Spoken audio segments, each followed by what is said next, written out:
Hello friends, आज मैं electrical fourth semester transformer का पार्ट 1 एमसीक्यू लेके आया हूँ आप लोग के बीच। आपका पहला क्वेश्चन है, the normal short circuit voltage of the transformer is defined as percentage of. Normal short circuit voltage जो रहता है वो किसका परसेंटेज रहता है? तो नॉर्मल रेटेड वोल्टेज जो होता है, प्राइमरी वोल्टेज होता है, प्राइमरी वाइंडिंग का नॉर्मल रेटेड वोल्टेज, उसी का परसेंटेज रहता है 2 से 10%। ठीक है, तो आपका ऑप्शन ए यहाँ पे सही हो जाएगा। नेक्स्ट है, Buchholz relay gives warning and protection. Buchholz relay जो होता है ट्रांसफार्मर के इंटरनल फॉल्ट जो भी होता है, इनसाइड फॉल्ट जो होता है, उसके लिए वार्निंग और प्रोटेक्शन वो प्रोवाइड करता है। तो आपका पहला हो जाएगा electrical fault inside a transformer itself. Next है, the purpose of a breather. Breather का काम जो होता है, पहला प्रोवाइडिंग कूलिंग, नहीं, कूलिंग का काम नहीं होता है। Take insulating oil from conservator, नहीं, ये भी नहीं होता है। Provide insulation to the winding, ये भी नहीं होता है। इसका काम होता है मॉइस्चर को एयर में, ठीक है, एयर का जो मॉइस्चर होता है उसको एक्सट्रैक्ट करना, उसको बाहर करना। ठीक है, यानी जो ऑयल के अंदर जो एटमॉस्फेयर का जो एयर में जो मॉइस्चर की मात्रा होती है, उस मॉइस्चर की मात्रा को अंदर नहीं आने देना। तो डी ऑप्शन आपका यहाँ पे सही हो जाएगा।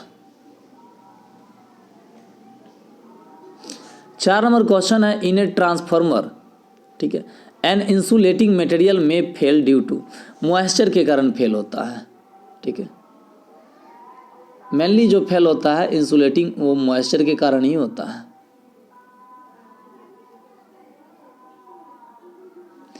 The value of useful flux list depend on, कम से कम किस पे वो डिपेंड होता है यूजफुल फ्लक्स? ठीक है, लोड पे, हाँ, लोड पे डिपेंड होता है।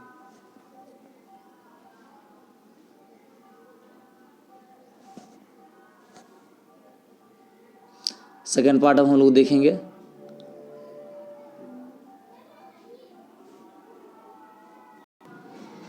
नेक्स्ट क्वेश्चन है, a step up transformer increase. Step up transformer जो होता है वो वोल्टेज को इंक्रीज करता है, और स्टेप डाउन ट्रांसफार्मर वोल्टेज को डिक्रीज करता है। तो वोल्टेज हो जाएगा सी ऑप्शन सही। 7 है, the secondary winding of a current transformer whose primary is carrying current should. भाई, यदि सेकेंडरी में करंट यदि फ्लो हो रहा है तो वो ओपन सर्किट तो नहीं हो सकता है।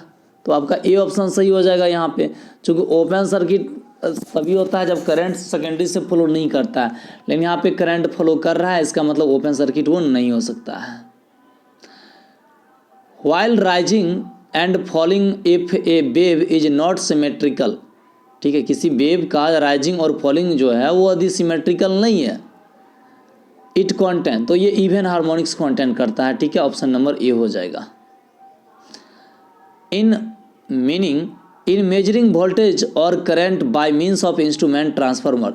तो इंस्ट्रूमेंट ट्रांसफार्मर के द्वारा वोल्टेज या करंट का जो मेजर किया जाता है वो सिर्फ उसके रेशियो पे डिपेंड करता है। ठीक है, ओनली रेशियो एरर पे डिपेंड करता है। स्टार स्टार पावर ट्रांसफार्मर है, उसको प्रोटेक्ट करने के लिए, ठीक है, डेल्टा डेल्टा कनेक्शन का यूज किया जाता है। बी ऑप्शन सही हो जाएगा।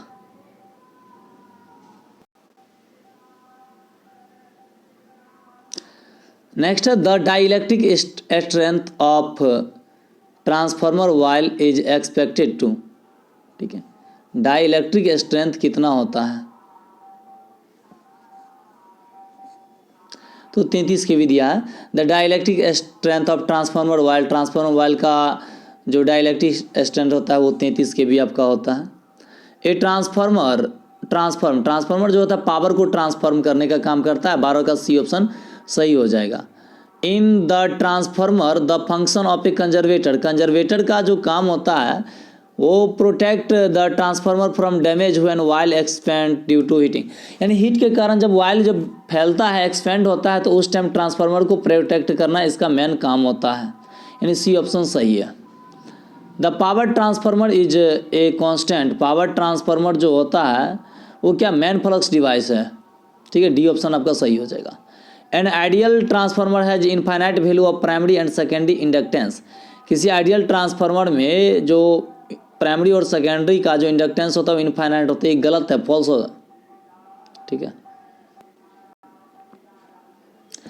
ए transformer oil must be free from, transformer oil जो है वो मॉइस्चर से फ्री जरूर होना चाहिए, यानी डी ऑप्शन आपका सही है, मॉइस्चर उसमें नहीं होना चाहिए। The measuring current of a transformer is usually small because it has, देखिए measuring current in of a transformer वो स्मॉल होता है क्योंकि एयर गैप जो होता है ना वो बहुत ही कम होता है, स्मॉल एयर गैप होता है। ठीक है, आपका ए ऑप्शन सही होगा। Harmonics in transformer result in, transformer में यदि हार्मोनिक होगा तो क्या हो सकता है। ठीक है, सबसे पहले हार्मोनिक के कारण उसका कोर लॉस जो होता है वो बढ़ जाता है। ठीक है, और उसका आई स्क्वायर आर लॉस भी बढ़ता है। Magnetic interference with communication circuits ये भी बढ़ जाता है, ये भी होता है। ऑल ऑफ द एबव आपका हो जाएगा यहाँ पे। टू ट्रांसफार्मर, यदि दो ट्रांसफार्मर को पैरेलल में कनेक्ट किया जा रहा है और बोल रहा है यदि उसका इम्पेडेंस जो है परसेंटेज, एक परसेंटेज इम्पेडेंस यदि इक्वल ना हो तो क्या होगा, तो उसमें क्या होता है जो loading of the transformer not, transformer का लोडिंग जो होता है उसके केवीए रेटिंग का प्रोपोर्शन में नहीं होता है, उसके समानुपात में नहीं होता है। नेक्स्ट है when secondary of a current transformer is open circuited its iron core will be, यदि करंट ट्रांसफार्मर का सेकेंडरी जो है वो ओपन है। ठीक है, तो बोल रहा है open when secondary of a transformer is open circuited its iron core will be, तो इसका आयरन कोर क्या होगा, इसका आयरन कोर जो होगा बहुत ज़्यादा हीट हो जाएगा। Hot because heavy iron loss, heavy iron loss यानी बहुत ज़्यादा आयरन लॉसेज के कारण क्या होगा, वो बहुत ज़्यादा हॉट हो जाएगा। ये ऑप्शन आपका सही है क्योंकि फ्लक्स डेंसिटी ज़्यादा हो जाएगा। ठीक है, यदि ओपन सर्किट रहेगा तो। The secondary winding of which of the following transformer is always kept close, current transformer का सेकेंडरी वाइंडिंग हमेशा क्लोज रखा जाता है, डी ऑप्शन सही। Which of the following is not the standard voltage for power supply in India, India में power supply जो है 122 kV standard नहीं माना जाता है। A good voltage regulation of a transformer, good voltage regulation का मतलब होता है जो आउटपुट वोल्टेज जो होता है, आउटपुट वोल्टेज का जो फ्लक्चुएशन होगा वो नो लोड से फुल लोड के दौरान कम से कम होना चाहिए, इज लिस्ट, यानी ए ऑप्शन आपका सही है। Which of the following is the most likely source of harmonics in a transformer, transformer में जो सेचुरेशन का सबसे मेन सोर्स जो माना जाता है वो कोर सेचुरेशन, यानी डी ऑप्शन आपका सही हो जाएगा। 25 नंबर क्वेश्चन है if a transformer is switched on to a voltage more than the rated voltage, यदि रेटेड वोल्टेज से ज़्यादा पे यदि उसको स्विच किया जाएगा तो उसका जो पावर फैक्टर होगा ना वो डिटोरिएट करेगा। ठीक है, इट्स पावर फैक्टर डिटोरिएट, यानी 25 का ए ऑप्शन आपका सही हो जाएगा।